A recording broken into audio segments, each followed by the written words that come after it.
Tony, thanks so much for having us. I Your new Thank you, Alex. Deliberate Practice for Psychotherapists, I love so much. So I would just like to start by asking you what motivated you to write this book. So I noticed kind of early in my career that while I was succeeding with a bunch of my clients, which is very satisfying, I wasn't with a lot of my clients as well. I had a fair amount of clients that would stall, that would drop out, or even deteriorate. And originally, I was frankly embarrassed about this, and really didn't want to tell anyone, even though I had very supportive, supervisors. And over time, I just talking with more and more colleagues, and then reading the research, I found that this is actually fairly common across the field, across all the different models of therapy and populations of therapy. And however, I noticed that a lot of my colleagues were also kind of shy about talking about their own, their own limits, their own failures. And it's like we were all carrying this shame about something that is so universal. And so the book is ostensibly about deliberate practice and how to improve, but really underneath, it's also about kind of how can we kind of acknowledge our, humanity as therapists and, our strengths and then our weaknesses and kind of move forward as a community. Yeah. So you're all coming out from your shame. Everyone's coming out. Yeah, when we see that we're more kind of universal than individual, it helps. So I guess for a lot of people it would be important to just briefly, if you could define what deliberate practice is. Yeah, so deliberate practice is from the science of expertise, which is a field of research where they look at how professionals achieve expert performance across a broad range of fields.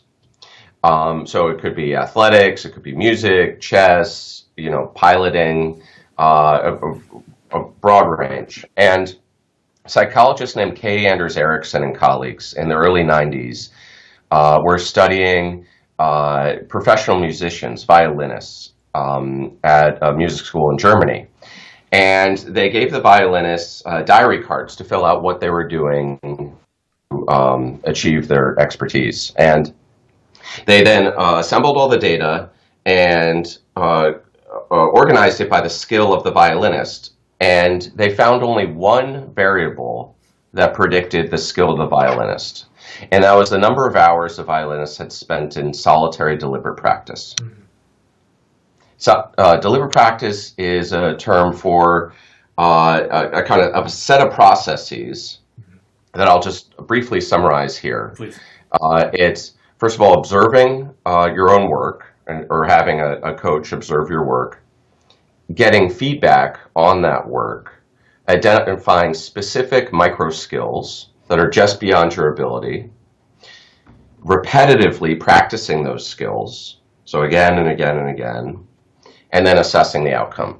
And when you do all of these together, it's considered deliberate practice. So one thing important is that I think Kay Anders Ericsson was a lot of times misunderstood with that, was it the 10,000 hour rule? Yeah. Or yes. So this Malcolm Gladwell wrote about Anderson's work in the book Blink, and he coined the term 10,000 hour rule because Anderson and Erickson and colleagues found that the best violinists all had at least 10,000 hours of practice. And so Malcolm Gladwell said that's the 10,000 hour rule. You have to have 10,000 hours of practice to be, a professional or an expert at anything. And the good news is that's not necessarily true. There's no magic number, no magic about 10,000 hours. It could be any number. The bad news is that you can do 100,000 and still not get that. Yes. Yeah, so the bad news, and Erickson has written about this a lot since. Erickson has a new book on deliberate practice. I actually have it right here. Peak. It's a good advertisement point for Erickson. Yeah. He should give you some royalties. So it's not about psychotherapy, but it's about deliberate practice. And the reason it's not about psychotherapy is because we are not doing this yet for psychotherapy. So hopefully in a future edition he'll include psychotherapy. But what they found is that deliberate practice itself, or just kind of practicing things itself, doesn't necessarily help. Yeah. So, for example, I've driven thousands and thousands of hours since I got my driver's license. I'm not a better driver. In fact, I'm probably worse since I got my driver's license. And that's because I'm not practicing the skills repetitively. I am getting feedback. My wife gives me feedback on my driving quite frequently. And it's actually good feedback. She points out the mistakes I make, but I'm not working on improving those skills. Yeah. So amount of hours by itself. Yeah. Yeah, it's got to be quality practice. And also, most importantly for psychotherapists, time spent working with our clients, like as therapists, doesn't count. It's outside the session. Yeah, exactly. So time spent with our clients is considered work performance. Now, work performance is really important for achieving competency and maintaining competency and getting a certain amount of broad experience and wisdom, right?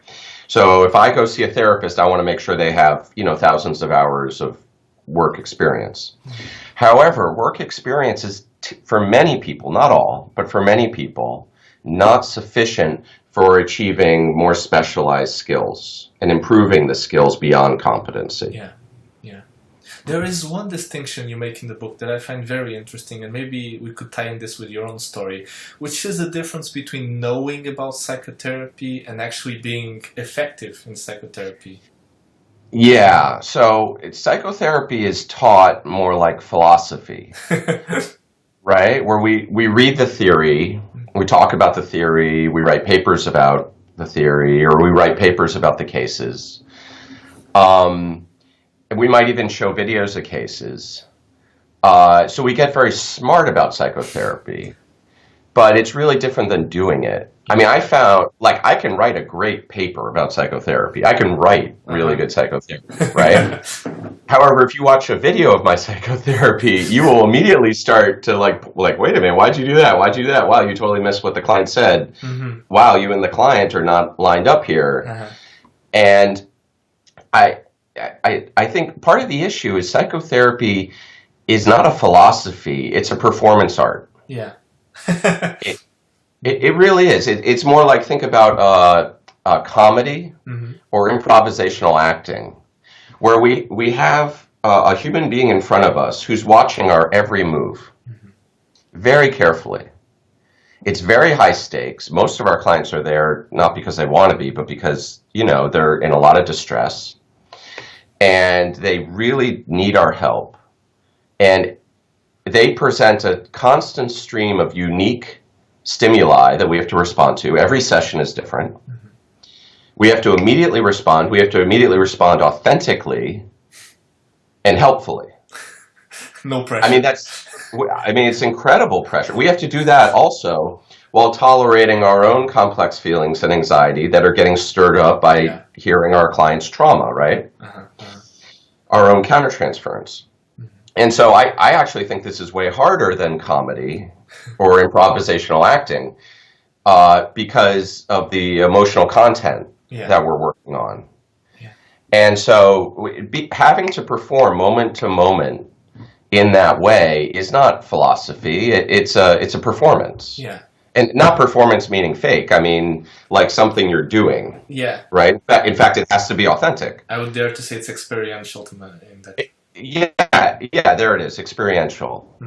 And so doing this kind of work means that we can't just operate out of our, frontal cortex, the part of our brain that's memorized theory. Sure. 'Cause we can't say oh, client, sorry, can you wait a moment? I'm going to go read some books and, get some consultation and take a workshop and get, right back to you. Yeah. They want an answer now. So the skills of psychotherapy need to be in procedural memory. Yeah.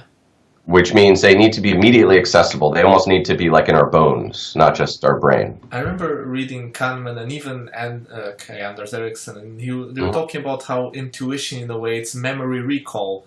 We have these patterns, but they show up because of the practice we already did. Yeah. So this is important. So when you're learning a sport, you're not just learning the theory, but your body is learning how to do it. And Uh, I recently, when I was living in Alaska a few years ago, I took some lessons on learning how to fly a plane, Hmm. right? Now that's all, there's a lot of theory and rules you have to know. But the training is really about teaching your body to just Uh-huh. automatically react because there's not enough time to pull out the book and, think about Sure. what you're going to do, Uh-huh. right? And I actually think that therapy is more like that Uh-huh. than Than philosophy. anything. Yeah. Go ahead. Yeah, part of the challenge is that the way we learn therapy, and particularly in supervision, where a lot of the clinical training goes on, is we're just talking about it, Hmm. right? Like I would tell my supervisor, oh, I had this challenging case, or show video. Yeah. Supervisor would give me some really good advice. Yeah. I would write it down, I would study it. But then when I sat down to kind of do that with the client, I couldn't do it. Yeah. It didn't take into And account something. so two things. Hmm. One thing was that I hadn't moved the skill into my bones. I hadn't moved it into procedural memory. Uh-huh. I hadn't practiced it. I had learned it, Hmm. but I hadn't practiced it, Hmm. right? So So, for it example, wasn't automatic in a way. bingo. Hmm. Yeah, it wasn't automatic. Hmm. Now, automatic doesn't mean you do the same thing every time, Sure. but automatic means almost your body knows how to do it, so you can be more creative Mm. or more reflexive. You don't have to take up resources thinking about it. Yeah. Bingo. Yeah, you can actually, the more something is in procedural memory, the more you can improvise. Hmm. Jazz. Kind of paradoxically. Think about jazz. Yeah, exactly. So every jazz performance is an improvisation. Hmm. However, they don't just get up there and kind of randomly play whatever music they want. They go through a very intensive training process through thousands and thousands of hours where they practice basic common skills. They all have the basic skills Hmm. that are the same. Hmm. So when they all sit together, they can improvise. Well, this is really important because in your own book, you talk about how you did like so many workshops, you read so many books, Yeah. and in a way, there was still something lacking. Yeah. Uh, Yeah. So what I found was that there are key psychotherapy skills. There are kind of roadblocks, or I'd call them glass ceilings I was hitting mhm. with a variety of clients that I just couldn't get past, even though I was getting good supervision again and again and again. I had great supervisors throughout my training. I was very lucky. Uh-huh. And I keep hitting the same blocks, and I have clients drop out or even deteriorate. And so one of the problems was I wasn't repetitively practicing the skills. Mhm. The other problem was that I wasn't building my internal emotional, psychological capacity to use the skills. What do you mean by that? All right, so there's a lot of the skills we use in psychotherapy, just a lot of the interaction in psychotherapy involves the therapist tolerating a certain amount of uncomfortable feelings or experiences, Mhm. right? So if I have a client who's talking about trauma, I have to be able to tolerate what comes up in me, Mhm. right? It's really tough what we do. So you think about like a fireman. Mhm. A fireman can run into a building, the house is burning down, grab the person in the building and just run out, Yeah. right? They don't have to sit and debate with the, person in the building. Well, do you want to use a door? Oh, no, I don't. I've had bad experiences with doors. Oh, what about the window? Oh, I'm afraid of heights. For 50 What minutes about every week. Yeah, yeah, why don't we sit down while the house is burning and kind of make sure we have a good relationship, like before we leave the building, right? Uh-huh. I mean, And we're paid to do that. that's our job Yeah. and I have not found any other field Mhm. where the professional has to sit with the client's pain, Mhm. eye to eye, maintaining attunement Mhm. for week after week after week without doing just everything they can to solve it, Yeah. Yeah. right? Uh, Yeah. This ties in really nicely with something that I wanted to ask you about because in your book you kind of divide your own routine of deliberate practice, into the more facilitative interpersonal skills and the more model type of skills. Yeah. Why? How did you come to this distinction in a way? So When I started psychotherapy training, I was a believer in long-term dynamic therapy. And I say a believer because it was more of a religious belief than a, database belief. And over time, I just had to admit to myself that long-term psychodynamic therapy was not right for everyone. In fact, there are lots of people that, at least the way I was doing it, it wasn't helping. And so I started experimenting with other models. Mm-hmm. And as I learned different models, or, there was short-term dynamic therapy, there was CBT, there was EMDR, there was, a whole bunch of different EFT, a whole bunch of different models. I found that each of them has strengths, mm-hmm. Kind of particular angles they're really good at. But none of them was kind of the magic solution, right, to help everyone. Yeah. Right? And, then I found the work by Michael Lambert, Scott Miller, John Norcross, and others talking about the common factors, mm-hmm. right, that are kind of underlying kind of all the models, right? Bruce Wampold has written about this recently in his new version of the Great Psychotherapy Debate, mm-hmm. the meta model. The contextual, and, the contextual mm-hmm. model, right? Mm-hmm. And so what I focus on now more in my training is just refining those basic skills, uh-huh. which usually have more to do with like the alliance and the variables that really impact the outcome of therapy way more than any model. Uh-huh. And I see myself as now on just a never-ending career-long process of refining those skills.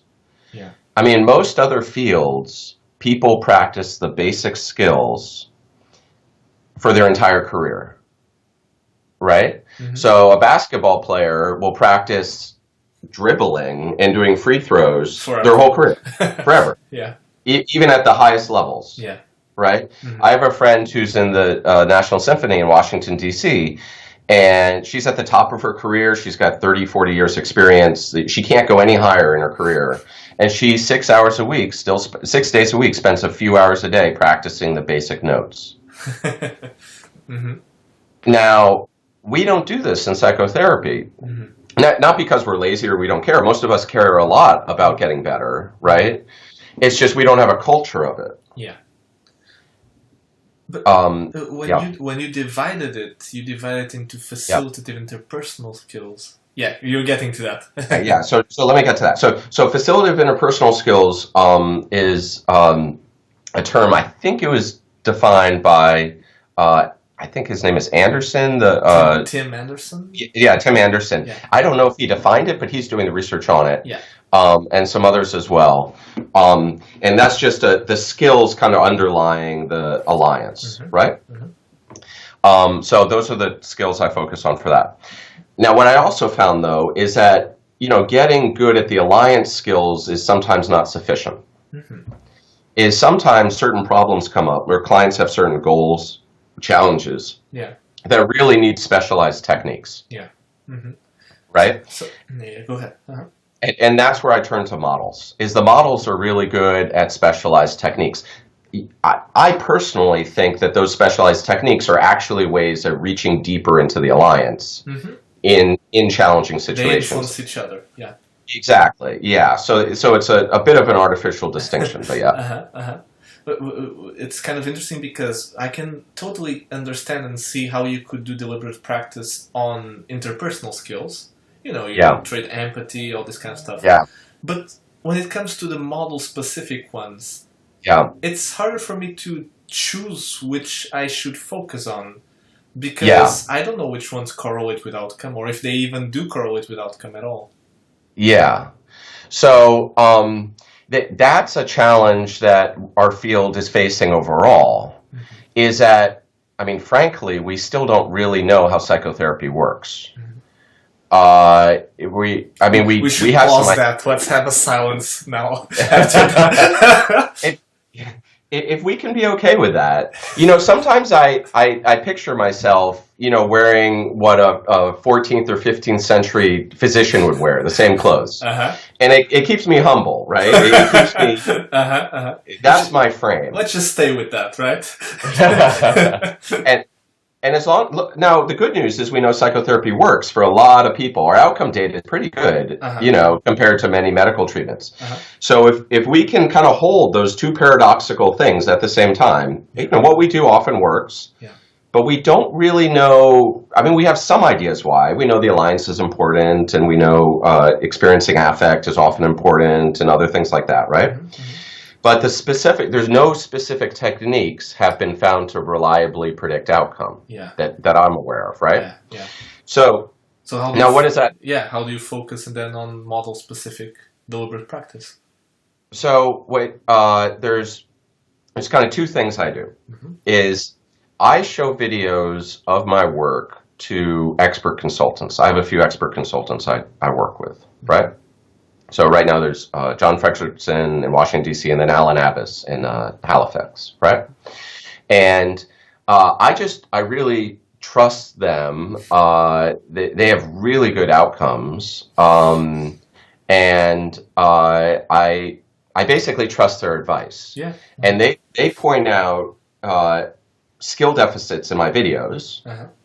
So the other day, John was watching my video, and he noticed that I wasn't accurately mentalizing a client, meaning I wasn't really understanding the internal psychological experience of the client. And so I was moving forward in some way that didn't make sense to the client. This was actually a client who had dropped out. Okay. Right. So I try to pick cases that are going poorly, or I had a client drop out. And so I showed the video to John, and I'm like, what am I missing? Yeah. And he pointed out a certain kind of part of the client's experience that the client was trying to tell me behaviorally, not through words, but behaviorally. That something was off. Yeah. That something was off, and I was missing, right? So you could say that's a common factor, right? That's a relationship or alliance issue. But he uses a specific technique within a model to get at that, which is working with my own countertransference. So he had me sit with the video of the client and say to the client, and list three things. While looking at the video of the client, I would just write down, what did I want that the client didn't want? What was bothering me that wasn't bothering the client? And then three, how was I tempted to act out to kind of make the client want that, or to make the client, more alarmed about their own behavior than I was, right? This is a client who was kind of on the edge of some self-destructive behaviors. And it was very alarming for me, but it wasn't alarming for the client, right? And so sitting with the video, I noticed that I had a very strong emotional reaction. I had a bunch of anxiety I wasn't aware of before. And I was very tempted to kind of make the client kind of, move in a direction that I wanted that wasn't in line with the client. And I sat and watched the video for 20 minutes, just writing down, this is what I want that the client doesn't necessarily want. This is what bothers me that doesn't necessarily bother the client. This is what I'm tempted to say or do right now. And I did that for 20 minutes, again and again and again, while noticing my own anxiety and complex feelings. All right? So will you just give us a key to short, deliberate practice? That would be, from within the psychodynamic model, that would be a countertransference deliberate practice exercise. Yeah. Right? So I contacted the client, and I told the client, I got some consultation, and I had some new ideas that might be able to help the client. He agreed to come back. Wow. And then the next session, while I was sitting with the client, he was behaving the same way. While I was sitting there, I was just more able to notice, like, wow, I'm having anxiety. I want to change this client, but that's not really what he wants right now. Yeah. Right? And so at the end of the session, I asked him how the session was, and he said I felt a lot more attuned, and things have gone a lot better since then. Wow. So this is an example of using a specific technique from a specific model. Really what we're doing is aiming at the common factors underneath. Yeah, you created awareness of your own processes. Yes, exactly. And throughout that, I was also building my capacity to tolerate what the client was stirring up in me. Yeah.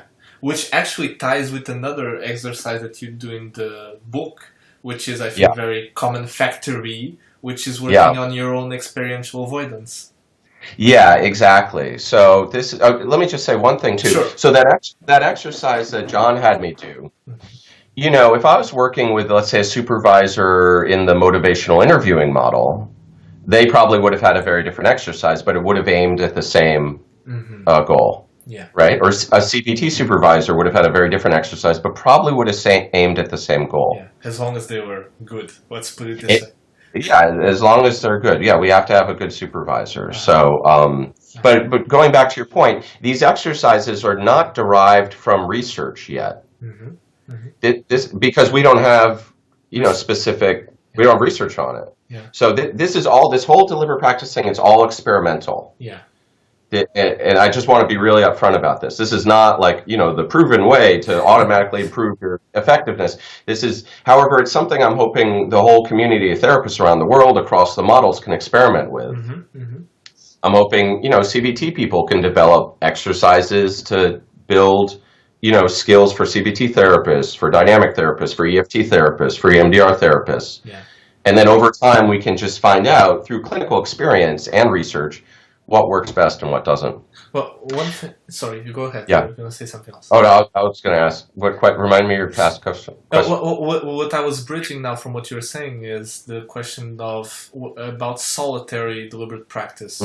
In the sense that I think that many of us, either we don't have or the money or the access to supervisors who... I speak for myself. I don't know many people who could act as supervisor who are actively interested in reading psychotherapy research, for example. Yeah, so this is an issue. So in most other fields, if you wanted to be a professional musician, and this goes, so we're talking about solitary deliberate practice, right?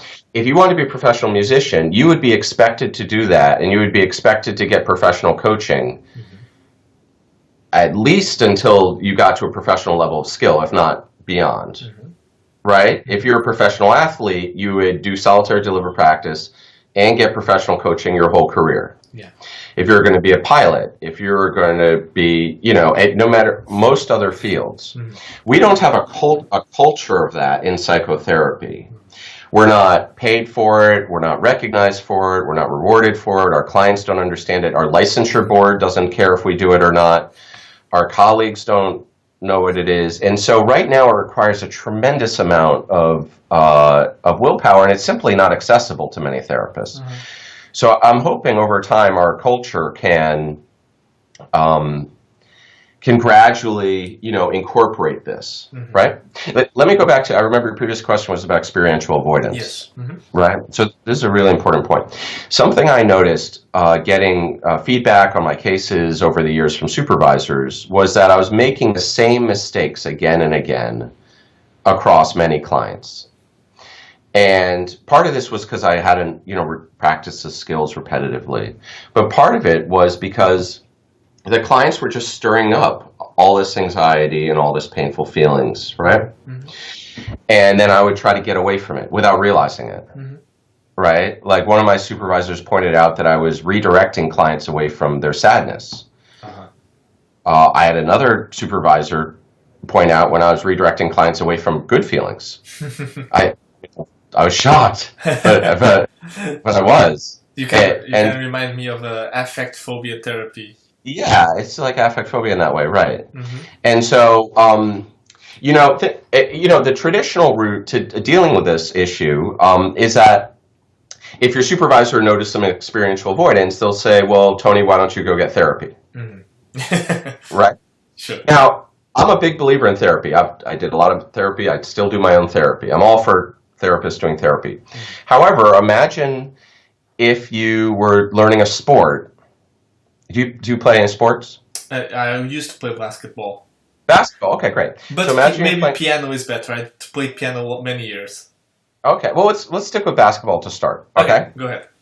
And let's say you learned a new play, and your coach noticed that you were out of breath. Right? You didn't have the fitness. Yeah. Now imagine if your coach said, Alex, go get in shape. somewhere else and then Yeah. come back when you're ready to play basketball. Yeah. Uh-huh. They wouldn't do that, right? And at the same time that they're teaching you the moves, they're also helping you get in shape, right? Now, let's go to piano. Now, imagine you're learning to play piano and you had trouble hearing, one of the notes or sequences. And imagine if your piano teacher said, Alex, go, we got a pause training, go do something else to improve your hearing, and then we'll continue. Oops. Sorry. Wait. That's okay. Yeah, so, sorry. Right. And so, no, they want that capacity is integrated into the training. And this is something we don't have yet in psychotherapy, which is how do we help therapists build their capacity, almost like fitness, to tolerate complex feelings and anxiety while staying attuned during therapy. And that's got to be through exercises. That isn't through theory. Yeah. You don't develop capacity by reading or writing. Maybe you'd argue that that's also a common factor for therapist effectiveness. So I would argue that. I don't know if there's research showing that. I know the third wave models are now looking at, particularly ACT, is looking at avoidance a lot. Yeah, helping therapists do that. And they might encourage therapists to do mindfulness training or meditate. I would go a step further and try to build that capacity with videos of clients. Yeah.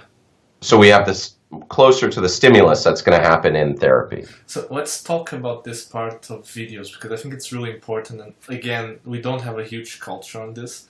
Actually, I would recommend everyone to buy your book, but also to check out the appendix in the book that talks specifically about this. So could you first tell us, how was it for you? Why did you start videotaping, and how was it for you at the start? So I started because I was desperate, to be frank. I love your honesty. I mean, I at first I felt very kind of nervous, like, can I reveal this in a book? And then I realized everyone has the same thing, is most of us get in the field to really help people. We don't get in the field to make a lot of money, or, you know what I mean? So, and I just noticed I wasn't helping as many of the clients as I wanted to help, and I really wanted to, so I was desperate. And I found some supervisors that suggested videotape your work. It lets us really see what's going on. I mean, imagine getting better at painting if no one ever saw your paintings, if you just described them, right? Imagine if you told your painting teacher, oh, I used a lot of blue in this corner, but there might have been too much red down here. What do you think? How can I get better? But you couldn't see the painting. Yeah. How can I get better? I mean, they'd call me crazy, of course. Yeah. Or I took all these careful notes about my painting. What do you think? Do you think it's a good painting? So our supervision is kind of like that. That's what most supervision is like. Or I took all these careful notes about my dance performance, and then you read that or show it to your dance teacher. But you're making a really good point. What part of what you're saying is that this kind of more performance-based activity and experiential-based activity can't just be recalled in a way. So, first of all, we have so many biases in our mind that even if we are trying to be 100% honest with ourselves, we're gonna misremember things. We're also just not going to remember our blind spots. Also, any experiential avoidance we have is going to interfere with the memory, right? And there's always some of that going on. Yeah, because we're avoiding it, right? Definition. And so I mean, session notes are better than nothing, but not much better, because you can end up just telling a story and convincing yourself and a supervisor a story that's very different. So I routinely see myself doing things in videos that I have no memory of. I'm like, who is that person, and what are they doing with that, with the client? I mean, because interestingly, the thing we're trying to work on is the thing we don't know we're doing. That's exactly it. Anything I can remember very clearly is probably not, a shield. Yeah, exactly. So I really rely on videos for my consultants. They're consultants now because I'm licensed, but my supervisors to really point out my skill deficits and where I can improve. So how was it for you to start recording? You remember the first times you started doing that? Yeah, I was really nervous. I was terrified. It's funny because I expected the clients to be really nervous, Uh-huh. but they typically didn't care. They were like, "Yeah, if it's going to help, I'm let's do very it." interested. Tell us about your experience about the usual client response to this. So what I would say to the client is, this is what I tell clients. Yeah, As I say, yeah. I have blind spots like any practitioner, like if you had an accountant or if you have a lawyer or if you have a doctor. And, part of my goal is just to continually improve my skills throughout my career. And that includes with you, the client, but just overall. And one of the ways I do this is I get consultation from experts. And I like to record videos of sessions so I can show them to the experts and get feedback on my work. Now, this is optional. It's never required. And I won't propose it to some clients. So if a client is maybe very, kind of paranoid or, or there's certain kind of trauma abuse issues or it depends on the client, but sometimes I won't propose it. And it's always optional. Yeah. But what I say is it's kind of like getting two therapists for the price of one.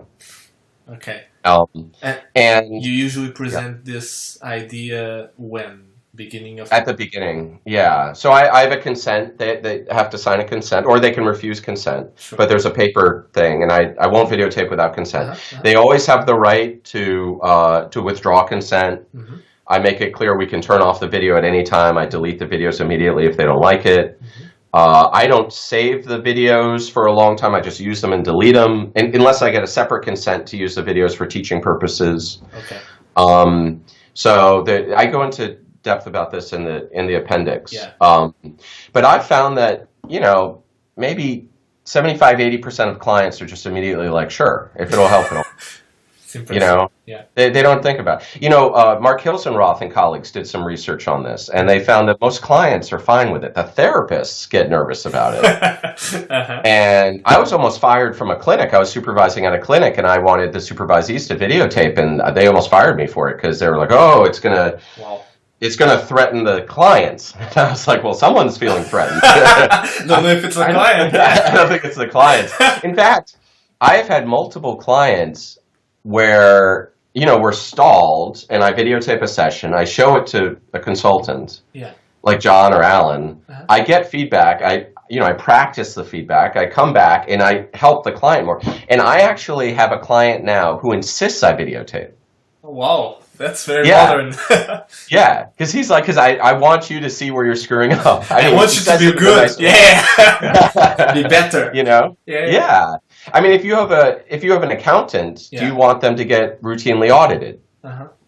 Right. If you're flying a plane, do you want the pilot to get routine, performance checkups? I have to admit, I don't know how much of this could also be culturally influenced. I don't know if it would be that easier in Europe than it is in the United States. I will try the experiment and tell you. Yeah, you could try. I mean, I know in England, I think in England they're better at getting performance feedback throughout their career. I can tell you in the United States, once you get your license, you never have to have a meaningful performance review the whole rest of your career.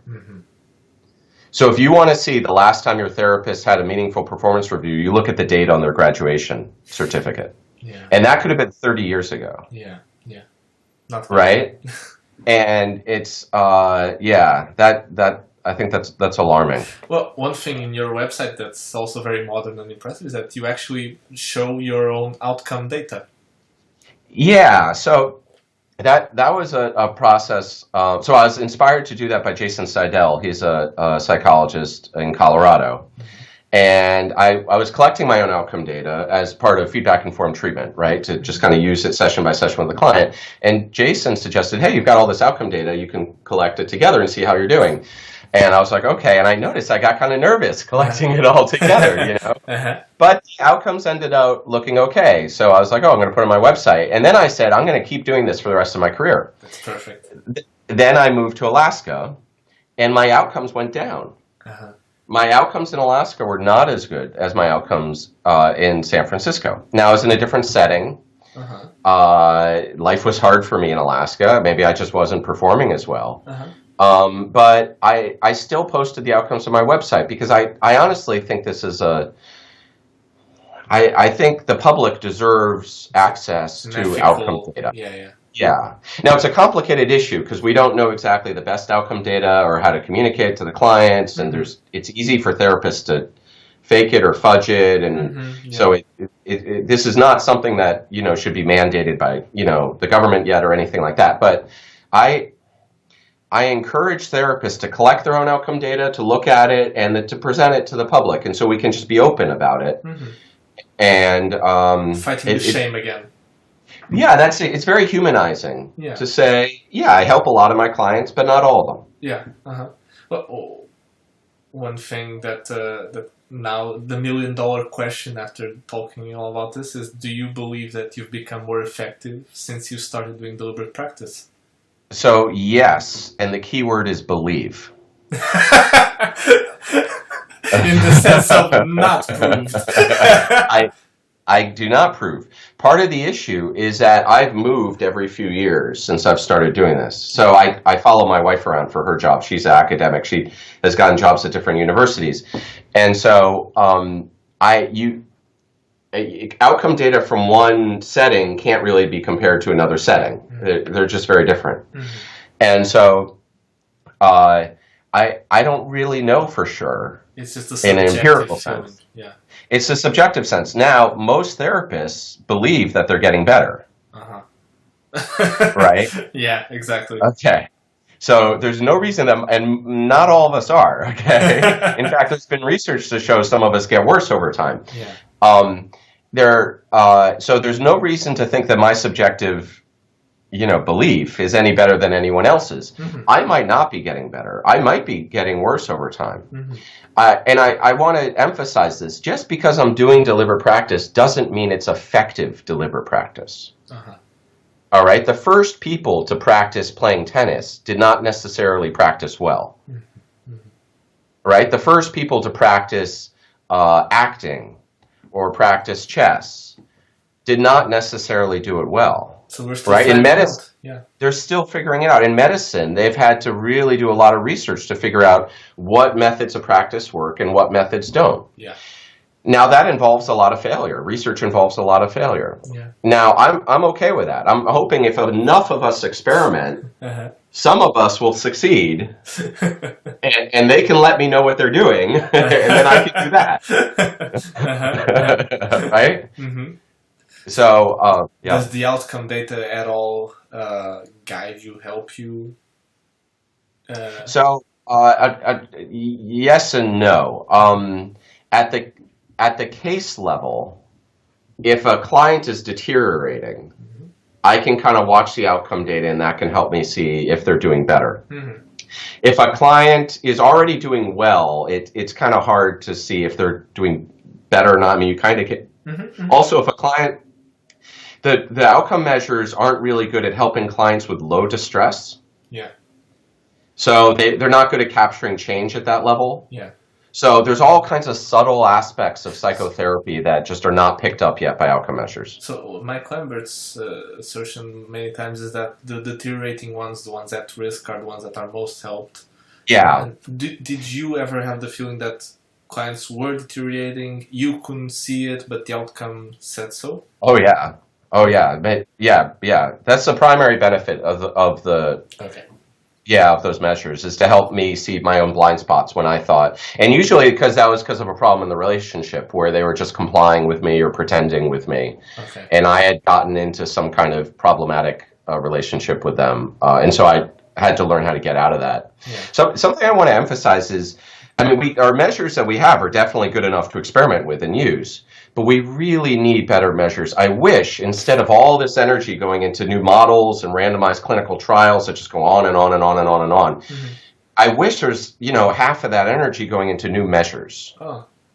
So we could really, at more and more fine-tuned levels, assess how are we doing as therapists? How are the clients improving or deteriorating moment to moment, session to session?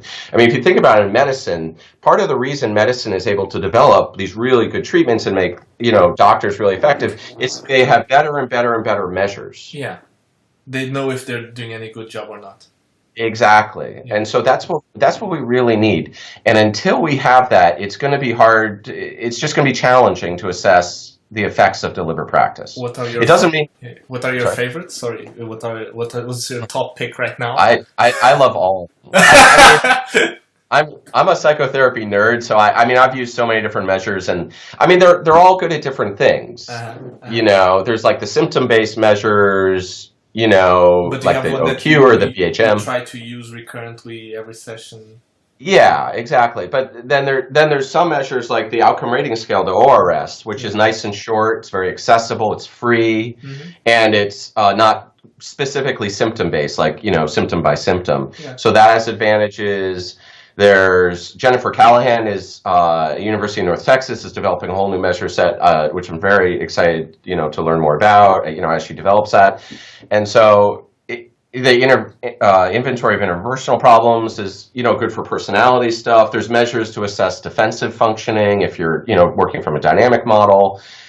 There's, I mean, There's a whole supermarket of measures. so Safran and Moran have measures about the alliance that can be really valuable as well. I mean, it goes on, and so yeah. So Tony, I think we're Yes. drawing to a close, but I'd Sure. still like to ask you one thing Yeah. that I asked all of our colleagues in this interview. Yeah. Which is, what advice would you wish to have received when you were starting out as a psychotherapist? Oh, great. Okay, so 3 things. So first of all, to record my work, to start watching myself on video as soon as possible. Kind of get over the nervousness, right? So just they kind of help I wouldn't say get over the shame. You know, this is like a career-long process, but kind of start that process, right? The longer we wait, Make the harder it is. Yeah, exactly. So 2, to keep getting specific feedback on specific skills that I can improve. Right? Too often in supervision, we start talking about theory. Theory is a lot easier for the supervisor to talk about. It's a lot easier for the supervisee to just sit and listen to, right? But to get specific micro skills, right? And then 3, to repetitively practice those skills. You can do it in role play, or you can do it with your own client videos, kind of again and again and again. I could show you a very quick video of me doing that. Do you want me to do that? Of course. Can you pull that out? Yeah, let's see if I can pull it up here. Hold on a second. But this is a video of me practicing a skill, helping the client notice where the anxiety is in their body. There were certain clients I wasn't doing this well enough with, and they were getting dysregulated with anxiety. Okay, so what I'm doing... Client. Yeah. I'm helping the client here. So what I'm doing here is I'm watching a video of those clients, right? And I'm talking to the video, okay? Okay. So see if you can hear this. And so right now, just where physically do you feel this anxiety in your body? And so just right here, just where physically do you notice this anxiety in your body? And so just right now, in your body, where do you physically notice the anxiety? And you notice I'm going to do this many times. And so right now, where do you notice the anxiety just physically in your body? Now you notice I'm using different words. I'm kind of playing with it. I'm trying to integrate it so I can use it. Right here, right there. Do you notice, where in your body do you physically notice the anxiety? My goal is to be able to use this flexibly, responsively. Robert Hatcher talks about the importance of responsiveness. Right now, can we just pause you for a moment? Where physically do you notice the anxiety in your body?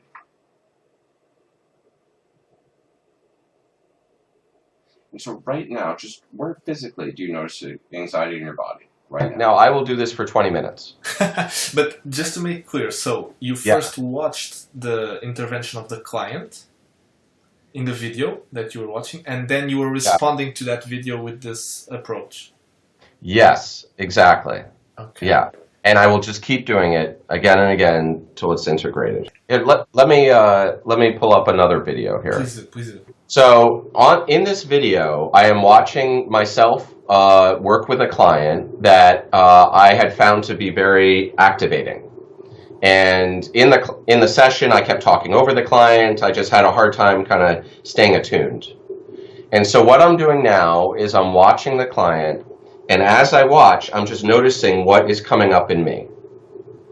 Is there any anxiety in me? Are there any complex feelings in me? What's happening within me? And I'm sitting there and breathing deeply, and I'm doing that again and again and again. Now, you see there's a little Post-it on the screen under the picture of the client. Yeah. So what the Post-it does is the Post-it's reminding me to stay focused on my internal experience. Yeah. Because it's painful for me sitting there. This is a very client that sparks a lot of painful feelings. Yeah. So my defense is activated. I keep going somewhere else. Mm-hmm. And so I have the Post-it there to be like, no, just focus on the client and my internal experience. And I'll sit there for 20 minutes doing that. And often, you know, with some cases, I'll end up crying. I'll end up very angry. Mm-hmm. I'll cycle through a whole variety of feelings. It's a fantastic example of deliberate practice. I'm so glad that you were able to show us this. Yeah. Tony, I'd just like to thank you so much. This was such a cool talk. Sure. Sure. Thank you. Thank you so much for having me, Alex. This is really fun.